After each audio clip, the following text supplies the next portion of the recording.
O neurótico que aprende a rir de si mesmo pode estar a caminho da autonomia, talvez da cura. O psiquiatra, filósofo e escritor austríaco Viktor Frankl passou 4 anos em diferentes campos de concentração durante a Segunda Guerra Mundial. Das cinzas de suas experiências horríveis durante a sua prisão, surgiu uma escola de psicoterapia chamada logoterapia. A logoterapia tem como objetivo ajudar as pessoas a encontrar um significado pessoal em suas vidas, assumindo que o significado é o que, em última análise, nos mantém em movimento. Trabalhando como psiquiatra, Frankl encontrou pacientes que sofriam de neuroses, como ele descreveu em seu livro Em Busca de Sentido. Um de seus pacientes era um jovem médico que tinha medo de transpirar na companhia de outras pessoas, porém esse seu medo o tornava ainda mais temeroso, o que só o fazia suar ainda mais. Frankl, então, usou um método bastante pouco convencional, que acabou curando o seu paciente: intenção paradoxal. A intenção paradoxal é uma das técnicas encontradas na logoterapia. Os logoterapeutas podem usar a intenção paradoxal para tratar pessoas com ansiedade, medo, fobias e até insônia.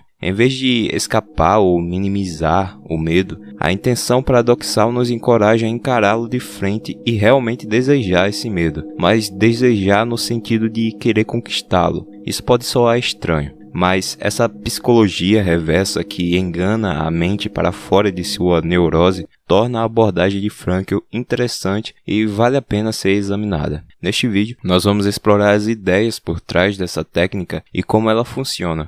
Não é surpreendente que as pessoas tendam a evitar situações que evocam medo nelas. Geralmente, experimentamos o medo como profundamente desagradável, muitas vezes mais do que as situações realmente produzem. Mas, segundo Frankl, essa fuga do medo é o ponto de partida de qualquer neurose de ansiedade. O próprio esforço de evitar o medo ironicamente o fortalece. Assim que tememos o medo, caímos em uma toca do coelho de pavor sem fim. Viktor Frankl argumentou que, embora alguém que tenha fobia tenda a fugir do medo, como ao evitar as situações que geralmente evocam essa emoção, também há um elemento de luta contra o medo envolvido. Assim, o sofredor tenta remover a emoção à força. Um exemplo bem comum que vemos hoje em dia é a ansiedade social. Quando sentimos o desconforto do medo ou até mesmo um ataque de pânico ao fazer uma apresentação, por exemplo, provavelmente tentaremos evitá-lo no futuro. Podemos evitá-lo abstendo-nos de fazer apresentações até morrermos, mas quando isso não for uma opção, teremos que enfrentar o medo. Então, como lidar com isso? Primeiro, vamos tentar raciocinar a partir da situação que estamos. Se usarmos o bom senso, podemos compreender intelectualmente que a maioria das situações sociais não é fatal. Geralmente, não há nada a temer em uma apresentação, a menos que talvez estejamos fazendo isso na frente de uma plateia portando armas que serão usadas para atirar em nós quando a gente cometer algum erro. Mas, sendo realista, apesar de nossa compreensão racional, a perspectiva dessa situação ainda evoca medo. É um medo que não podemos subjugar com puro esforço intelectual. Frankl chamou isso de ansiedade antecipatória. Quando experimentamos essa ansiedade antecipatória, tememos um resultado específico. Neste caso, não é a situação em si, é um medo incontrolável, absurdo e, acima de tudo, indesejado que é evocado. Quando uma funcionária que teme falar em público ouve que precisa fazer uma apresentação na frente dos seus colegas, ela experimenta a ansiedade antecipatória, assim como um jovem médico suando. Ela quer evitar que a sua ansiedade surja, pois teme a ideia de tremer e gaguejar na frente de seus colegas de trabalho. Quanto mais ela luta contra o medo, mais ele parece persistir. Aqui reside o problema. À medida que nos tornamos excessivamente focados em parar a ansiedade, tentamos apagar o fogo com gasolina. Produzimos exatamente o que tentamos eliminar. Como a maioria das pessoas que já passaram por isso provavelmente sabem, combater o medo não funciona. Pior ainda, os sintomas, incluindo tremores, tonturas ou coração acelerado, só aumentam se tentarmos fazer isso. Em uma de suas obras, Frankl explica que combater o medo simplesmente adiciona pressão à pressão já existente. Como podemos ver nesse diagrama, e como Frankl explica, a pressão induz a contrapressão, e a contrapressão, por sua vez, aumenta a pressão. Mais uma vez, somos confrontados com um círculo vicioso. A questão é, como podemos quebrar esse ciclo? A ansiedade antecipatória resulta da hiperintenção.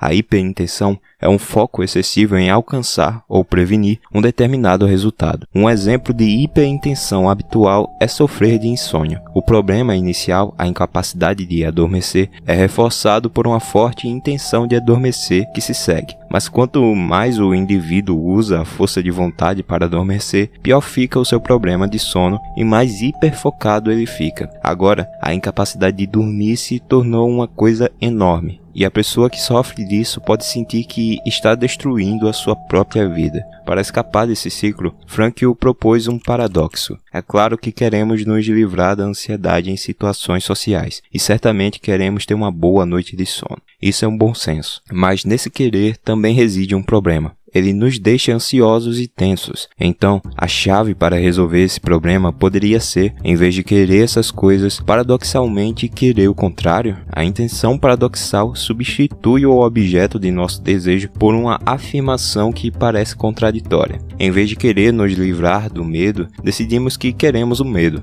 Em vez de desejar adormecer, decidimos que queremos ficar acordados o maior tempo possível. Então viramos completamente o jogo usando um paradoxo. Simplesmente desejamos o que antes temíamos. Vamos dar uma olhada em como isso funciona de acordo com a experiência de Frankl como jovem médico que suava. Um pouco de ansiedade antecipatória foi suficiente para que esse jovem evocasse suor excessivo. Então Frankl o aconselhou a mostrar deliberadamente às pessoas o quanto ele poderia suar em situações que despertariam o seu medo. Toda vez que ele encontrava alguém que provocasse o seu suor, ele dizia para si mesmo: eu só conseguia suar meio litro, mas agora eu vou despejar pelo menos uns 5 litros. Depois de uma única sessão, ele se libertou permanentemente de sua fobia dentro de uma semana. A intenção paradoxal é essencialmente uma maneira de enganar a si mesmo, substituindo o objeto de nosso desejo por uma afirmação que parece contraditória ao senso comum. Mas, para a maioria das pessoas, provavelmente é desafiador se envolver em um comportamento paradoxal, pois parece uma coisa absurda de se fazer. Por que alguém gostaria de transpirar excessivamente? Por que alguém iria querer estar gaguejando ou tremendo na frente de outras pessoas? Esse método exige que usemos nossa capacidade humana de autodistanciamento, inerente a um senso de humor. Por isso,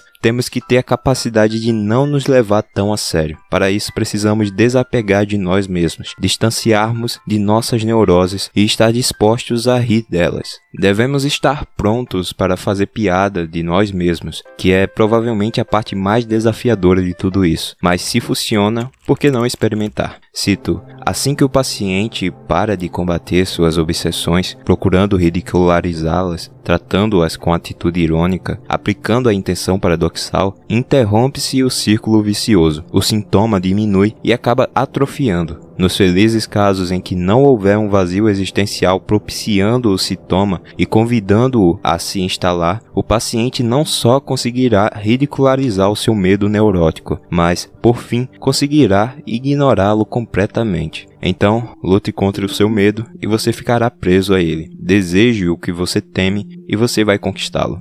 Obrigado por assistir.